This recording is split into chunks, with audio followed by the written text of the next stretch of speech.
स्वागत आहे तुम्हा सगळ्यांचं आर पी मराठीमध्ये. चला आता आपण या कथेला पुढे कंटिन्यू करूया.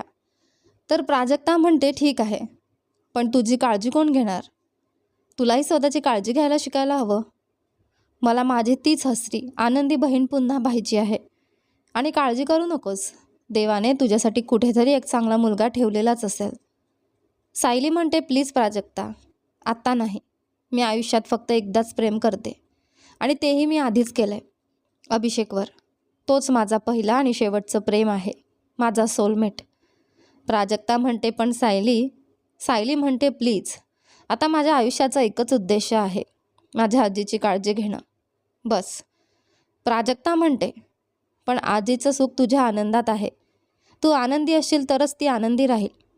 सायली म्हणते, मला ते पूर्णपणे कळतं. म्हणूनच मी ठरवलं आहे, उद्यापासून मी आजीसमोर अगदी नॉर्मल वागेन. आतून कितीही दुःखी असले तरी तिला माझं दुःख कधीच दिसू देणार नाही. आणि म्हणूनच मी उद्यापासून पुन्हा कामावरही जाणार आहे. प्राजक्ता म्हणते, छान. कामावर गेलीस की तुझं मनही व्यस्त राहील. ठीक आहे, उद्या सकाळी भेटू. आपण पुन्हा सारखंच एकत्र कामाला जाऊ, जुन्या दिवसांसारखं. ठीक? सायली म्हणते, हं, ठीक आहे. पुढच्या दिवशी सायली आणि प्राजक्ता दोघे एकत्र कामावर निघतात. अमोल आणि निखिल तिचं पुन्हा स्वागत करण्यासाठी खूप उत्सुक होते. दोघेही दाराच्या उजव्या डाव्या बाजूला उभे होते. त्यांच्या हातात पार्टी पॉपर्स होते. जसं सायलीने दार उघडून आत पाऊल टाकलं तसं दोघेही मोठ्याने ओरडले, वेलकम बॅक सायली. आणि त्यांनी पॉपर्स उडवले. सायली हे सगळं पाहून आश्चर्यचकित झाली. सायली म्हणते, अरे गाईज, हे सगळं काय आहे? अमोल म्हणतो, अरे यार सायली, आपली फेवरेट स्टाफ मेंबर परत कामावर येते आणि आपण तिला साधं स्वागत करणार, म्हणून काहीतरी वेगळं करायचं ठरवलं. निखिल म्हणतो, सांग ना, कसं वाटलं स्वागत? सायली म्हणते, अरे गाईज, तुम्हाला एवढं काही करण्याची गरज नव्हती, पण तरीही तुम्ही माझ्यासाठी एवढा विचार केलात, थँक्यू. सायली अजूनही आतून खूप उदास होती, पण अमोल आणि निखिलने दिलेल्या या स्वागतामुळे तिच्या चेहऱ्यावर हलकीशी स्मित आली. अमोल म्हणतो, अरे आपण मित्र आहोत ना, थँक्यू वगैरे नको बोलूस, आम्हाला तुला परत पाहून खूप आनंद झाला. निखिल म्हणतो, आम्हाला तुझं आणि अभिषेकचं ऐकलं खूप वाईट वाटलं यार, आशा करतो की तू ठीक आहेस. सायली म्हणते, काही नाही निखिल, थँक्स तुमच्या काळजीसाठी. ठीक आहे, मी बेकरी रूममध्ये जाते. सायली शांतपणे आत जाते. सायली गेल्यावर अमोल आणि निखिल प्राजक्ताकडे वळतात. प्राजक्ता म्हणते, काय काय बघताय असं? निखिल म्हणतो, यार प्राजक्ता, ती किती बदलली आहे, तिच्या चेहऱ्यावरची ती चमकच नाही राहिली. अमोल म्हणतो, खरंच ती आपली सायलीच वाटत नाही. प्राजक्ता म्हणते, मी तिचे जवळचे मैत्रीण असूनही तिला ओळखू शकत नाही आहे. तुम्ही काय ओळखणार? अभिषेकसोबत ब्रेकअप झाल्यापासून ती पूर्ण बदलली आहे, पण आता आपल्याला तिला परत आधीसारखं बनवायचं आहे. निखिल म्हणतो, हो, आपण सगळे मिळून तिला परत हसवू. अमोल म्हणतो, नक्की. काही दिवस जातात. एक दिवस सायली घरी बसलेली असते. आजी बाहेर गेलेली असते. अचानक दरवाजावर टकटक होते. सायली दरवाजा उघडते आणि समोर उभे असतात देशमुख कुटुंबातील आई आणि बाबा. सायली म्हणते, आई, बाबा, तुम्ही? आई म्हणते, आत येऊ देणार नाहीस का? सायली म्हणते, अरे हो ना, या ना आत. ते आत येतात आणि बसतात. सायलीही त्यांच्यासोबत बसते. बाबा म्हणतात, कशी आहेस बाळा? सायली म्हणते, मी ठीक आहे बाबा. बाबा म्हणतात, आम्हाला तुझी अवस्था समजते. आपण तिघंही एकाच व्यक्तीवर प्रेम करतो आणि आज तो कुठे आहे हेच माहीत नाही. सायली म्हणते, त्याने तुमच्याशी संपर्क केला नाही का? आई म्हणते, नाही बाळा, आम्ही खूप प्रयत्न केले पण काहीच पत्ता नाही.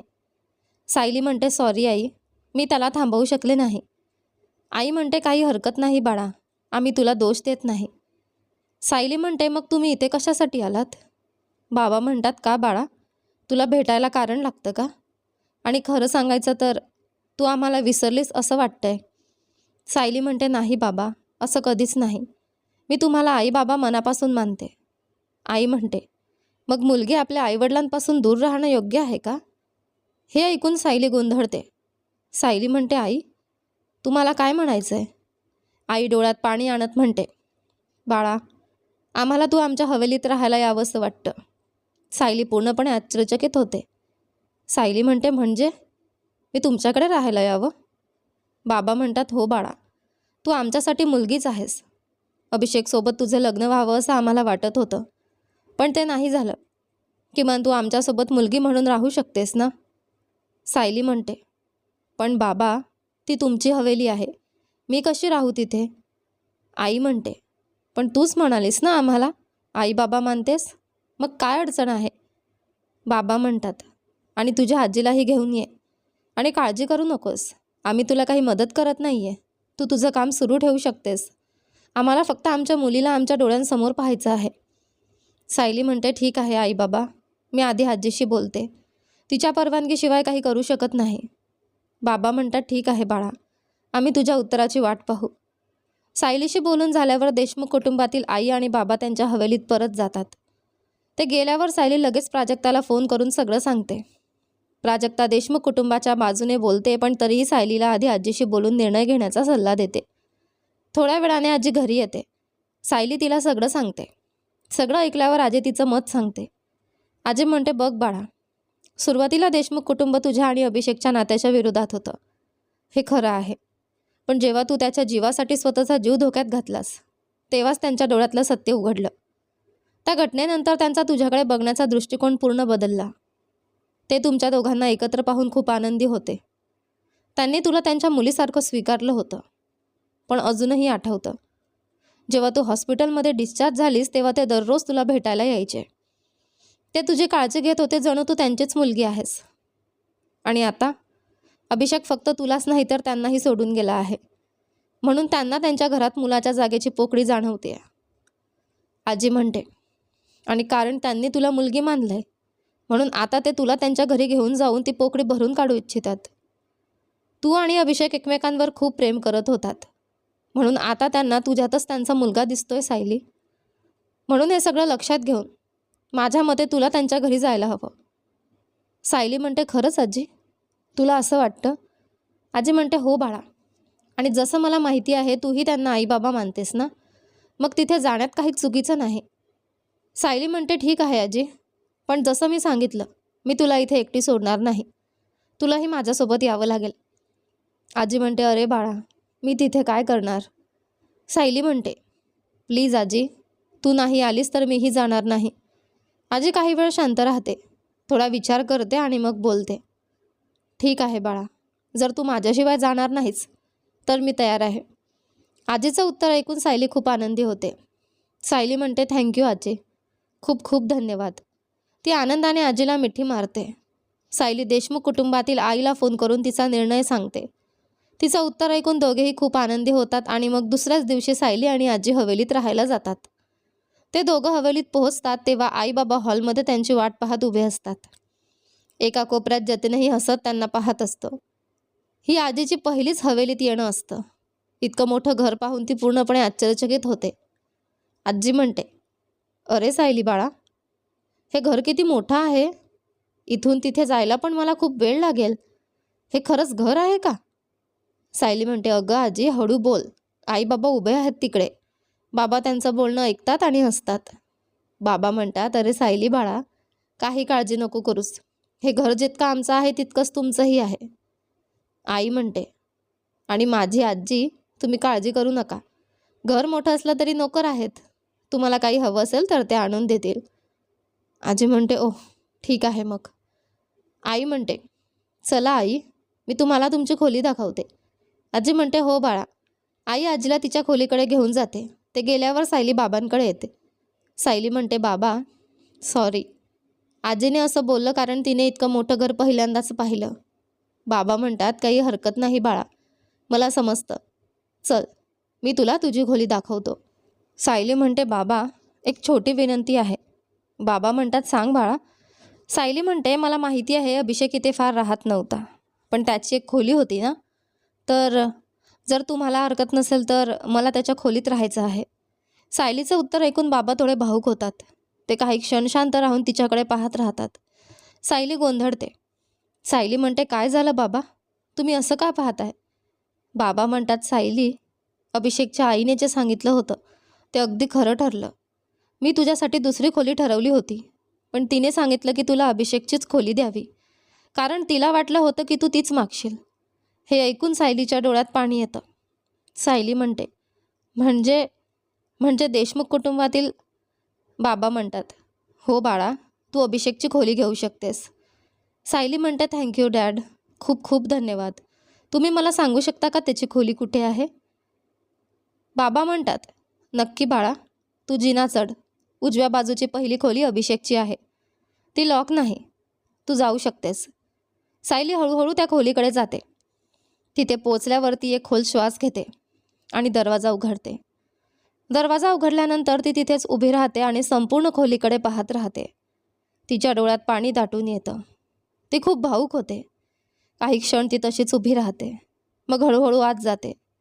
खोलीत असलेली प्रत्येक वस्तू ती स्पर्श करू लागते. भिंती, कपाट, टेबल, टीव्हीचा रिमोट, प्रत्येक गोष्ट. त्या प्रत्येक वस्तूला स्पर्श करताना तिच्या डोळ्यांतून अश्रू वाहू लागतात. ती खोली अभिषेकची होती. तो तिथे राहिला होता. त्यामुळे त्या प्रत्येक वस्तूला त्याचा स्पर्श झाला होता. म्हणूनच सायली त्या प्रत्येक वस्तूला स्पर्श करून अभिषेकची जाणीव अनुभवण्याचा प्रयत्न करत होती. काही वेळाने ती बेडकडे वळते. हळूहळू त्याच्या जवळ जाते आणि त्यावर आडवी होते. बेडला स्पर्श करून ती त्याची जाणीव अनुभवण्याचा प्रयत्न करते आणि अचानक ती फुटून रडू लागते. ती अभिषेकला खूप मिस करत होती. ज्याच्यावर आपण जीवापाड प्रेम करतो, तो व्यक्ती आपल्याला सोडून जातो तेव्हा ती वेदना सहन करणं खूप कठीण असतं. सायली बाहेरून आपलं दुःख दाखवत नव्हती, पण आतून ती पूर्णपणे तुटली होती. दिवस जातात. एक दिवस जोशी सर काही दिवसांसाठी शहराबाहेर जाणार असतात. ते घराबाहेर पडतात तेवढ्यात संजना त्यांना मागून थांबवते. बाबा, तुम्ही कुठे जात आहात का? जोशी सर थांबतात पण तिच्याकडे वळून पाहत नाहीत. जोशी सर म्हणतात, काही दिवसांसाठी बाहेर जातोय. ते थोड्या कठोर स्वरात उत्तर देतात. संजना म्हणते, तुम्ही मला न सांगता निघून जात होतात. तुम्ही असं कधीच केलं नव्हतं. जोशी सर म्हणतात, पहिलं म्हणजे जरी मी तुला सांगितलं नसलं तरी घरातील नोकरांकडून तुला कळलंच असतं. आणि मला सांगायचं म्हटलं तर तू कधी काही करण्याआधी मला विचारलंस का? अभिषेक आणि सायलीच्या आयुष्यात जे वादळ तू आणलंस त्याआधी तू मला सांगितलं होतंस का? हे ऐकून संजनाच्या डोळ्यात पाणी येतं. संजना म्हणते, मला माहीत आहे की माझ्याकडून खूप मोठी चूक झाली आहे आणि मला त्याचं खूप वाईटही वाटतं आहे. पण तुम्ही जे वागणं माझ्याशी करत आहात ते मी सहन करू शकत नाही. हे ऐकून जोशी सर रागाने आणि डोळ्यात पाणी घेऊन तिच्याकडे वळतात. जोशी सर म्हणतात, संजना, तुला माहीत आहे का, तू जे केलं त्यासाठी मी तुझ्याशी अजून खूप वाईट वागायचं ठरवलं होतं. पण यावेळीही सायलीने मला थांबवलं. मी तिला शब्द दिला आहे की मी तुझ्याशी वाईट वागणार नाही. म्हणून मी शांत आहे. जर तुला खरंच पश्चाताप होत असेल तर जा आणि सायलीची माफी माग. हो, त्या माफीमुळे तिचं हरवलेलं सुख परत येणार नाही, पण मला तरी वाटेल की तुला तुझी चूक कळली. संजना म्हणते, ठीक आहे बाबा, मी आत्ताच जाऊन सायलीची माफी मागते. असं म्हणत ती घराबाहेर जाते. सकाळची वेळ असते आणि नेहमीप्रमाणे सायली जोशी बेकरीमध्ये असते. संजना तिला भेटायला तिथे जाते. ती आत येते तेव्हा काउंटरवर अमोल आणि प्राजक्ता उभे असतात. तिला पाहून ते दोघेही आश्चर्यचकित होतात आणि त्यांच्या डोळ्यात राग दिसतो. संजना डोळ्यात पाणी घेऊन म्हणते, हॅलो, सायली आहे का? मला तिच्याशी बोलायचं आहे. हे ऐकून प्राजक्ता रागाने तिच्याजवळ येते. बघा मिस संजना, आमच्या मैत्रिणीला जितकं दुःख द्यायचं होतं ते तुम्ही दिलंय. ती पूर्णपणे तुटली आहे. अजून काय करायचं आहे तुम्हाला? संजना म्हणते, तुम्ही चुकीचं समजत आहात. मी तिची माफी मागायला आले आहे. मला माझी चूक कळली आहे. प्राजक्ता म्हणते, बस करा मिस संजना, अजून किती खोटं बोलणार आहात? मला खात्री आहे तुम्ही काहीतरी नवीन प्लॅन घेऊन आलात, पण यावेळी मी तुम्हाला यशस्वी होऊ देणार नाही. अमोल म्हणतो, हो मिस संजना, आणि यावेळी तुम्ही जोशी सरांकडे आमची तक्रार केली तरी चालेल. आम्हाला नोकरी जाण्याची भीती नाही. संजना म्हणते, प्लीज माझ्यावर विश्वास ठेवा. मी खरंच माफी मागायला आले आहे. प्राजक्ता म्हणते, तुम्ही खरंच बोलत आहात? संजना म्हणते, हो. ती हात जोडते. प्लीज सायलीला बोलवा. प्राजक्ता म्हणते, ठीक आहे. ती अमोलला म्हणते, अमोल आज जाऊन सायलीला बोलाव. अमोल आज जातो आणि थोड्या वेळाने सायलीसोबत बाहेर येतो. सायली संजनाला पाहून आश्चर्यचकित होते. सायली म्हणते, मिस संजना, तुम्ही? संजना म्हणते, मला तुझ्याशी बोलायचं आहे. सायली अमोल आणि प्राजक्ताला आज जायला सांगते. सायली म्हणते, हो बोला. संजना म्हणते, मला माहीत आहे की तू मला निर्लज्ज समजत असशील, पण आता मला माझी चूक कळली आहे. मला खूप पश्चाताप होतोय. अभिषेक गेला आहे, पण मला खरंच माफ कर. ती रडू लागते आणि सायलीही रडू लागते. सायली म्हणते, ठीक आहे संजना, जे करायचं होतं ते तुम्ही केलंत, पण पुन्हा कधी असं कोणासोबत करू नका. कारण ज्याच्यावर आपण जीवापाड प्रेम करतो तो आपल्याला सोडून जातो, तेव्हा खूप वेदना होतात. सायली खूप रडते. संजना आता पूर्णपणे बदलली होती. तिला तिची चूक कळली होती. सायलीची अवस्था पाहून ती हादरते. तिला कळतं की तिने किती मोठी चूक केली आहे. सायली पूर्णपणे तुटली होती. तिला कसं सांत्वन द्यायचं हेही संजनाला कळत नाही, कारण त्या दुःखामागे ती स्वतःच कारण होती. शेवटी सायलीला असं रडताना पाहणं तिला सहन होत नाही आणि ती बेकरूतून बाहेर पडते. कारमध्ये बसते. संजना म्हणते, मी काय केलं देवा? एका निरागस मुलीचं सुख हिरावून घेतलं. मी खूप वाईट आहे. मला कुणाचाही प्रेम मिळण्याचा हक्क नाही. पण आता माझ्या पापांची भरपाई करण्याचा एकच मार्ग आहे. मी अभिषेकला परत आणेल. तो जगाच्या कुठल्याही कोपऱ्यात असो. मी त्याला शोधून काढेन आणि सायलीकडे परत आणेल. जिने त्यांना वेगळं केलं तीच आता त्यांना कायमचं एकत्र करेल. संजना स्वतःशी वचन देते की ती अभिषेकला परत आणेल. पण ते इतकं सोपं असेल का?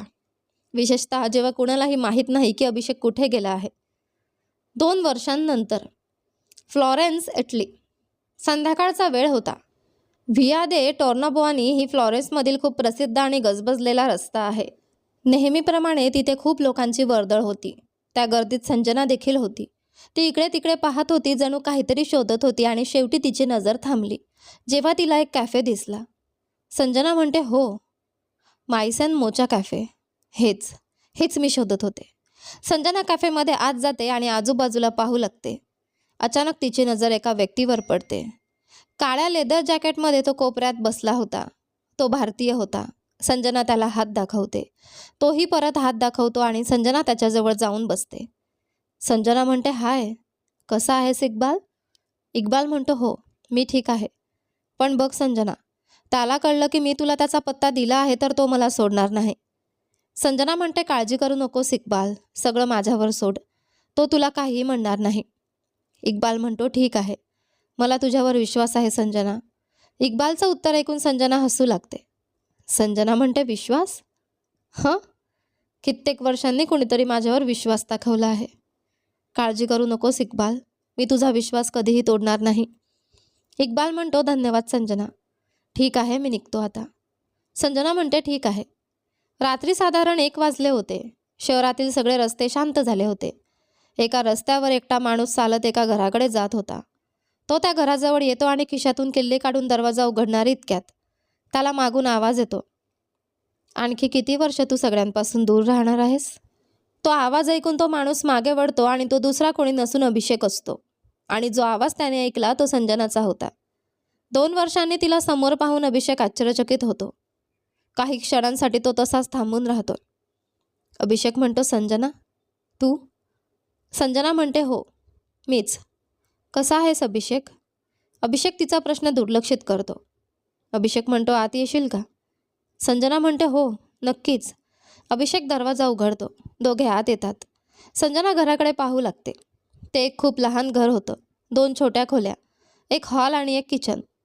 संजना म्हणते, म्हणजे तू स्वतःसाठी हे निवडलंस? अभिषेक म्हणतो, मला माहीत आहे तुझ्या नजरेत हे खूप छोटं आहे, पण माझ्यासाठी हीच जागा मला शांतता देते. आणि हो, तुला माझा पत्ता कसा मिळाला?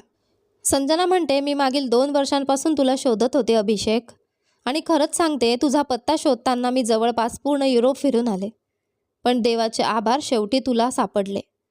अभिषेक म्हणतो, पण नेमकं कसं शोधलंस मला? संजना म्हणते, उफ, खूप वेळ आणि संयम लागला. सर्वात आधी मी आपल्या गावातील तुझ्या मित्रांकडे चौकशी केली, पण कुणालाच काही माहिती नव्हती. मग देवाचे आभार की आपण सोशल मीडियाच्या जगात राहतो. मी तुझं फेसबुक आणि इंस्टाग्राम चेक केलं आणि तुझ्या सगळ्या मित्रांची यादी तयार केली. मी प्रत्येकाशी संपर्क साधला, पण त्यांना हे कळू दिलं नाही की मी तुला वैयक्तिक ओळखते. तू जगभर फिरतोस आणि खूप मित्र बनवले आहेत हे मला माहीत होतं. म्हणूनच मला खात्री होती की तुझ्याबद्दल काहीतरी क्लू नक्की मिळेल.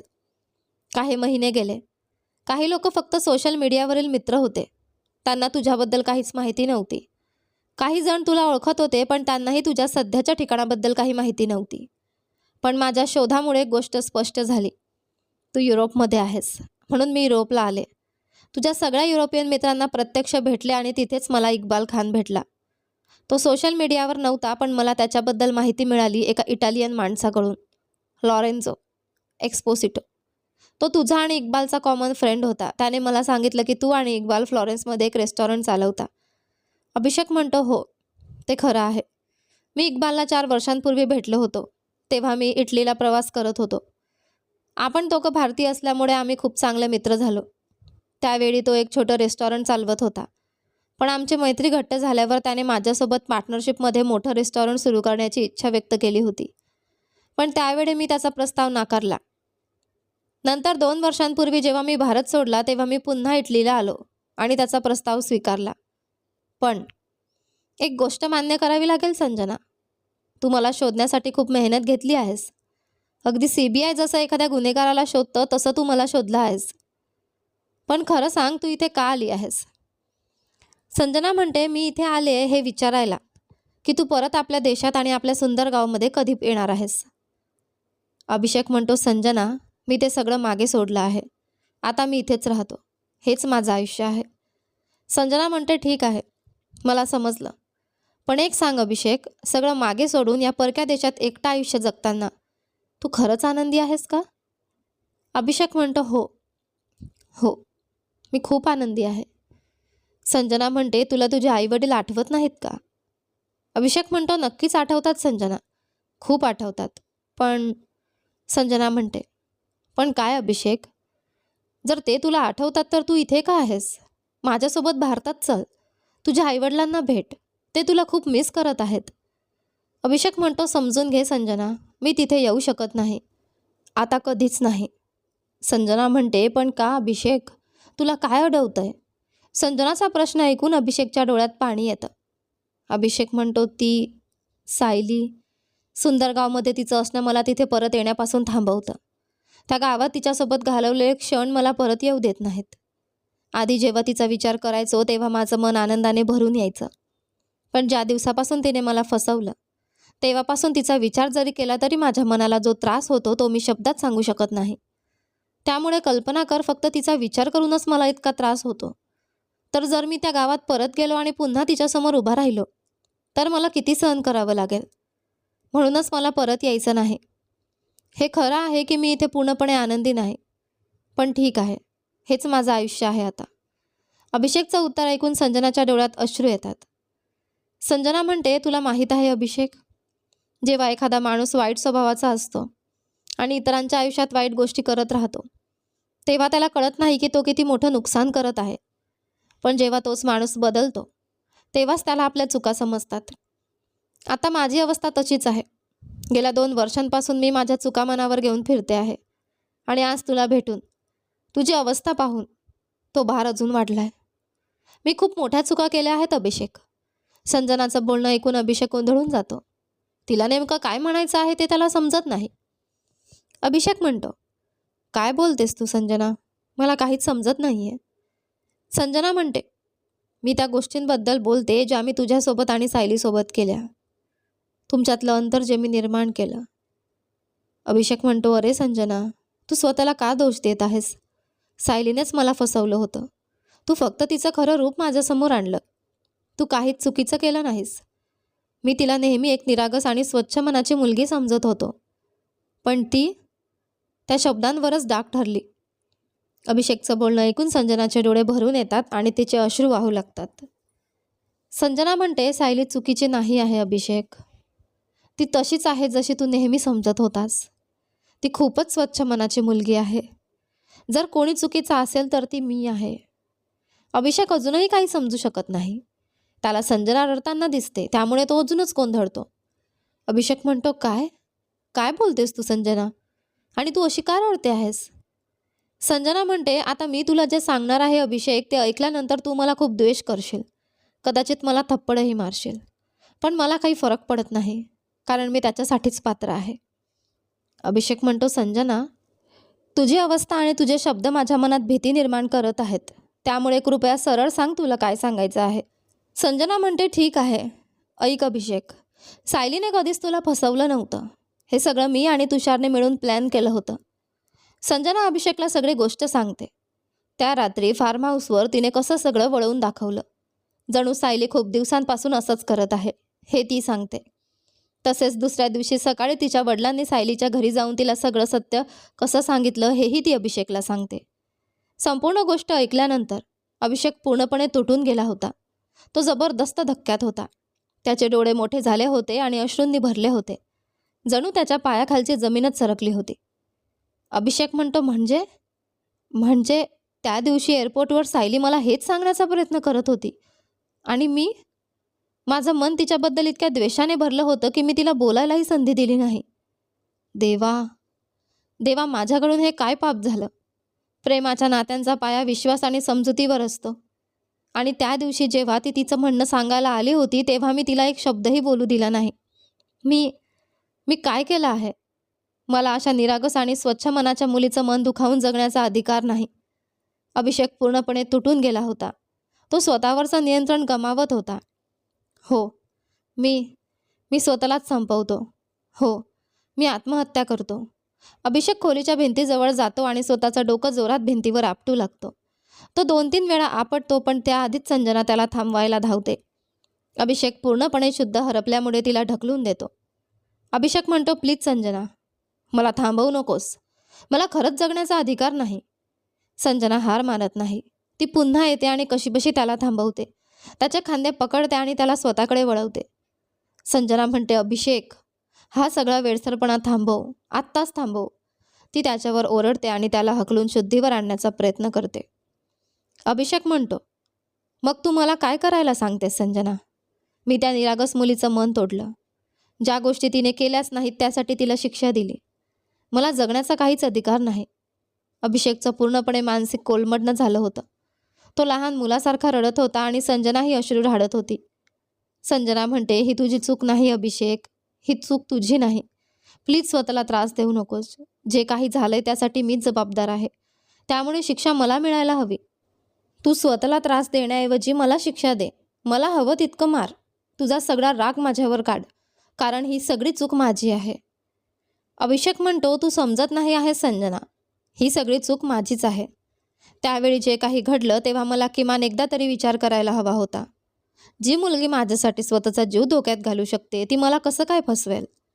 आणि सर्वात महत्त्वाचं, एअरपोर्टवर जेव्हा ती मला भेटायला आली होती तेव्हा मला तिला बोलण्याची एक संधी तरी द्यायला हवी होती.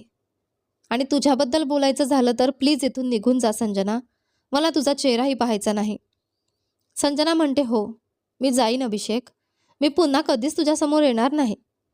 पण त्याआधी मी केलेली ही चूक मला सुधारायची आहे. माझ्यासोबत परत सुंदरगावला चल अभिषेक. 2 वर्ष उलटून गेली तरी ती अजूनही तुझी वाट पाहते आहे. अभिषेक म्हणतो, पण मी तिच्यासमोर कसं जाईन? मी तिच्यासोबत जे केलं त्यानंतर नाही, मी परत जाऊ शकत नाही. संजना म्हणते, तुला यायलाच लागेल अभिषेक, तुला यायलाच लागेल. ही प्रेमकथा पूर्ण होणार नाही जोपर्यंत तुम्ही दोघं पुन्हा एकत्र येत नाही. अभिषेक म्हणतो, कशी आहे ती? संजना म्हणते, तू गेल्यानंतर तुझे आईवडील तिला देशमुख कुटुंबाच्या बंगल्यात घेऊन गेले. ती आणि तिची आजी तिथेच राहायला लागल्या. तिने माझ्या बाबांच्या पेस्ट्री शॉपमध्ये पुन्हा काम सुरू केलं. सगळ्यांना वाटलं होतं की वेळेनुसार ती सावरून जाईल, पण नाही. तिने तिचं सगळं हसू, सगळा आनंद गमावला आहे अभिषेक. ती आधीसारखी आनंदी मुलगी राहिलेली नाही. तिचं आयुष्य फक्त काम आणि घर एवढंच उरलं आहे.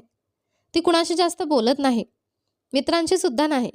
ती फक्त जगण्यासाठी जगते आहे. गेल्या 2 वर्षांपासून सगळेजण प्रयत्न करत आहेत तिला पुन्हा पूर्वीसारखं करण्यासाठी, पण कुणालाच यश मिळालं नाही.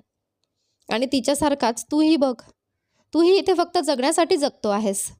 लोक वेळेनुसार पुढे जातात, पण तुम्ही दोघं तिथेच थांबलेले आहात. आणि माहीत आहे का असं का आहे? कारण तुम्ही दोघं एकमेकांचे खरे सोलमेट आहात. 2 शरीरं पण एकच आत्मा. तुम्ही दोघं एकमेकांशिवाय अपूर्ण आहात आणि फक्त एकत्र आल्यावरच पूर्ण होऊ शकता. संजनाच्या तोंडून इतक्या सकारात्मक गोष्टी ऐकून अभिषेक पूर्णपणे आश्चर्यचकित होतो. अभिषेक म्हणतो, खरंच ही तूच आहेस का संजना जी माझ्याशी बोलते आहेस? संजना म्हणते, हो, हीच मी आहे आणि यावेळी माझ्या मनात फक्त एकच उद्देश आहे, तुम्हा दोघांना पुन्हा एकत्र आणण्याचा. आणि विश्वास ठेव, जर तुम्ही दोघं एकत्र आलात तर या जगातली सगळ्यात आनंदी व्यक्ती मीच असेन. चल अभिषेक, परत जाऊया आपल्या देशात, आपल्या सुंदर गावमध्ये, तुझ्या आईवडिलांकडे आणि तुझ्या प्रेमाकडे. अभिषेक म्हणतो, तू बरोबर म्हणतेस संजना, चल परत जाऊया. आणि शेवटी अभिषेक आणि संजना परत सुंदरगावला निघतात. अभिषेक आणि संजना सुंदरगावमध्ये पोहोचतात तेव्हा अभिषेक इक्बालला फोन करतो. अभिषेक म्हणतो, हॅलो इक्बाल, मला खूप सॉरी यार, मी आता भारतात आहे, माझ्या सुंदरगावमध्ये. तुला आधी सांगितलं नाही त्याबद्दल माफ कर. इक्बाल म्हणतो, अरे काही नाही, आपण मित्र आहोत अभिषेक. उलट मला आनंद आहे की तू माझ्यावर रागावलेला नाहीस, कारण मी संजनाला तुझा पत्ता दिला. अभिषेक म्हणतो, अजिबात नाही रे, उलट मला आनंद आहे की तू तिला पत्ता दिलास. जर मी संजनाला भेटलो नसतो तर मला आयुष्यातल्या काही मोठ्या सत्यांबद्दल कधीच कळलं नसतं. इक्बाल म्हणतो, हो, संजनाने मला सगळं सांगितलं आणि खरं सांगू, सगळं ऐकल्यानंतरच मी तिला तुझा पत्ता द्यायचा निर्णय घेतला. असो, तू सायलीला भेटलास का? अभिषेक म्हणतो, नाही, अजून नाही, आम्ही आत्ताच पोहोचलो आहोत. पण यार इक्बाल, आता तुलाच रेस्टॉरंट एकट्याने सांभाळावं लागेल. इक्बाल म्हणतो, काही काळजी करू नकोस मित्रा, मी सगळं सांभाळेन. तू आधी तुझं प्रेम परत मिळव. आता तुझ्या दोघांच्या पुन्हा एकत्र येण्याची वेळ झाली आहे. All the best. अभिषेक म्हणतो, थँक्यू माय फ्रेंड. त्यांचा फोन कॉल संपतो. संजना म्हणते, जाऊया का अभिषेक? अभिषेक म्हणतो, हो, आपण माझ्या घरी चाललो आहोत ना? संजना म्हणते, नाही, आपण तुझ्या फार्म हाऊसला चाललो आहोत. अभिषेक म्हणतो, फार्म हाऊस? पण तू सांगितलं होतंस ना की सायली आईबाबांसोबत देशमुख कुटुंबाच्या बंगल्यात राहते. संजना म्हणते, हो राहते, पण आज रविवार आहे त्यामुळे ती नक्कीच फार्म हाऊसवर असेल. अभिषेक म्हणतो, मला अजून समजलं नाही संजना, ती एकटी फार्म हाऊसवर काय करते? संजना म्हणते, तुला माहीत आहे ना, जेव्हा तुम्ही दोघं एकत्र होता तेव्हा प्रत्येक रविवारी तुम्ही दोघं फार्म हाऊसवर पूर्ण दिवस घालवायचात त्या सुंदर आठवणींसाठी. ती अजूनही प्रत्येक रविवारी तिथे जाते आणि पूर्ण दिवस एकटीच तिथे घालवते. हे ऐकून अभिषेक भावूक होतो. त्याच्या डोळ्यात अश्रू येतात. अभिषेक म्हणतो, आजपासून ती एकटी राहणार नाही, चल जाऊया. शेवटी ते दोघं टॅक्सीने फार्म हाऊसवर पोहोचतात. अभिषेक म्हणतो, चल संजना, आज जाऊया. संजना म्हणते, नाही अभिषेक, इथपर्यंतच माझा तुझ्यासोबतचा प्रवास संपतो. आता तू एकटाच आज जा. तोपर्यंत मी सगळ्यांना तुझ्या येण्याची बातमी देऊन येते. तुझ्यासारखंच मीही गेल्या 2 वर्षात कुणालाच माझा चेहरा दाखवला नाही, अगदी माझ्या बाबांनाही नाही, कारण मी स्वतःला एक वचन दिलं होतं. मी सगळ्यांसमोर तेव्हाच येईन जेव्हा मी तुला परत भारतात घेऊन येईन.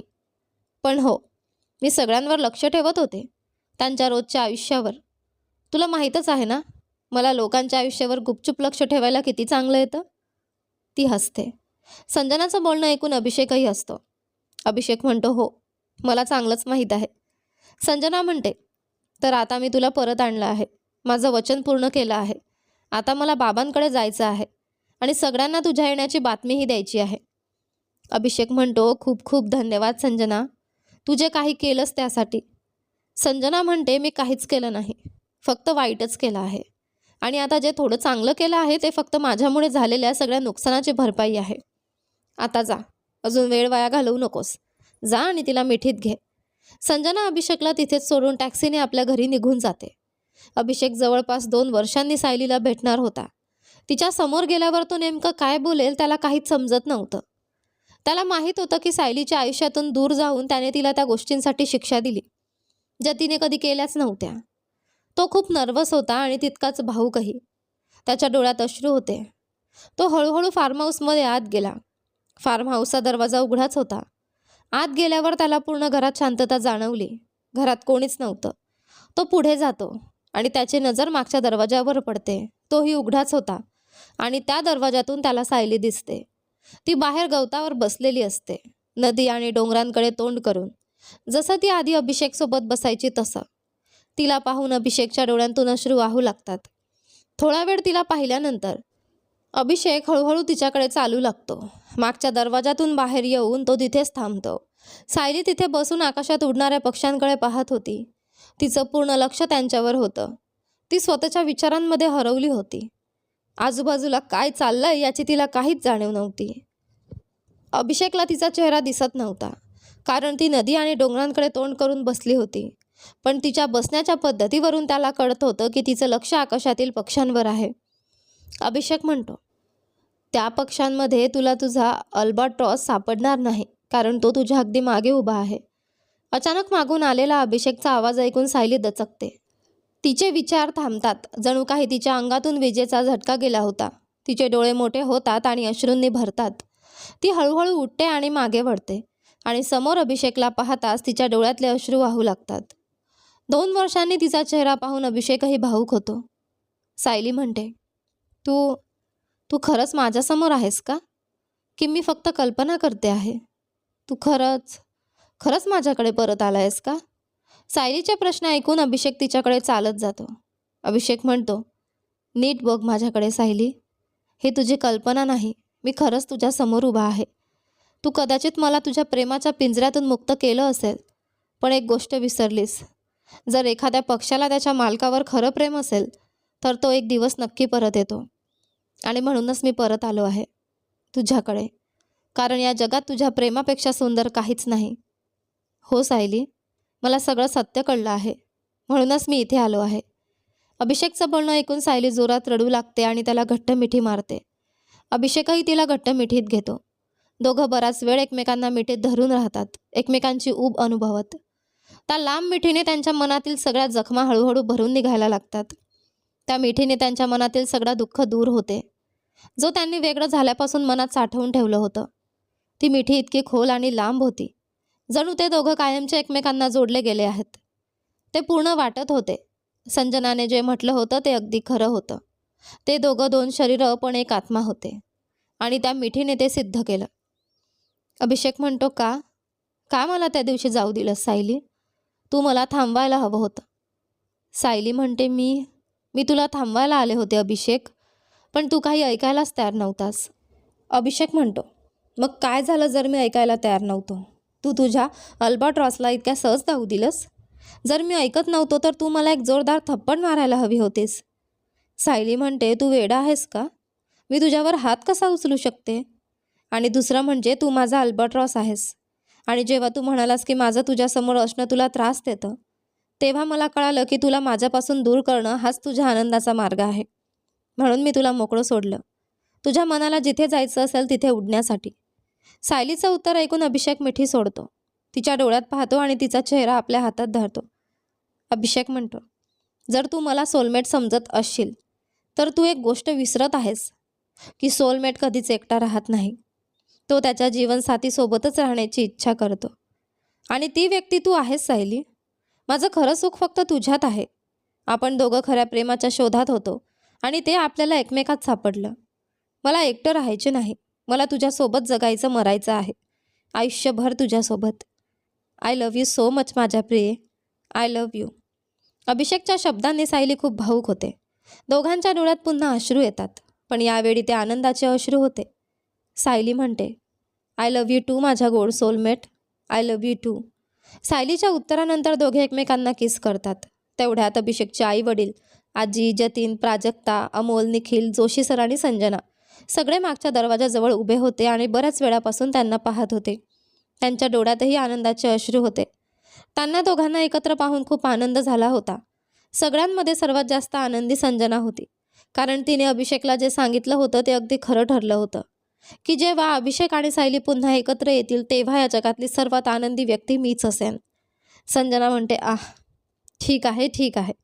आता सगळेजण आपण या लव्ह बर्ड्सला इथे एकटं सोडूया. ते एकमेकांमध्ये इतके हरवले आहेत की त्यांना हेही कळलं नाही की आपण सगळे इथे उभे राहून त्यांना किती वेळापासून पाहत होतो. आता त्यांच्या प्रेमाने सगळ्या मर्यादा ओलांडण्याआधी आणि आपल्यालाच लाजवण्याआधी पटकन इथून निघूया. संजनाचं बोलणं ऐकून सगळे हसू लागतात आणि अभिषेक व सायलीला कळू न देता तिथून निघून जातात. दरम्यान अभिषेक आणि सायली अजूनही एकमेकांच्या प्रेमात हरवून किस करत असतात. त्यांना अजिबात कल्पना नसते की सगळ्यांनी त्यांना पाहिलं आहे. 1 महिन्यानंतर अभिषेक आणि सायली लग्न करतात. त्यांचं लग्न एखाद्या मोठ्या सणासारखं झालं. संपूर्ण सुंदर गावमध्ये त्याची चर्चा झाली. जे कोणी त्या लग्नाला उपस्थित होते त्यांच्यासाठी ते एक अविस्मरणीय सोहळा ठरला. सायलीची नेहमीच इच्छा होती की तिने एक पुस्तक लिहावं आणि ते प्रकाशित करावं. लग्नानंतर ती शेवटी तिची आणि अभिषेकची प्रेमकथा लिहायचं ठरवते आणि त्या पुस्तकाचं नाव ठेवते soulmate, in search of true love. लोक म्हणतात की खरं प्रेम आणि सोलमेट्स अशा गोष्टी आजच्या काळात अस्तित्वात नाहीत, पण खरं तर या गोष्टी भूतकाळात होत्या आणि पुढेही राहतील. एक म्हण आहे, जर तुम्ही देवाला मनापासून शोधलं तर तो सुद्धा तुम्हाला नक्की सापडतो. मग जर देव सापडू शकतो तर खरं प्रेम का नाही? कारण खरं प्रेम म्हणजेच देवाचं दुसरं रूप आहे. तुम्हाला याबद्दल काय वाटते कमेंट्स करून नक्की सांगा. तर आपली स्वप्नातला तो ही संपूर्ण कथा आता इथे संपली आहे. आशा करते की तुम्हाला आपली ही संपूर्ण कथा आणि या कथेचे संपूर्ण भाग आवडले असतील. तर तुम्हाला ही कथा कशी वाटली मला कमेंट करून नक्की कळवा. सगळ्या व्हिडिओजला लाईक करा, शेअर करा, चॅनलवर नवीन असाल तर सबस्क्राईब करा आणि हो, नोटिफिकेशन बेल नक्की दाबा जेणेकरून येणाऱ्या पुढील व्हिडिओचे अपडेट तुम्हाला सर्वात आधी मिळेल. धन्यवाद. भेटूया एका अशाच नवीन कथेत.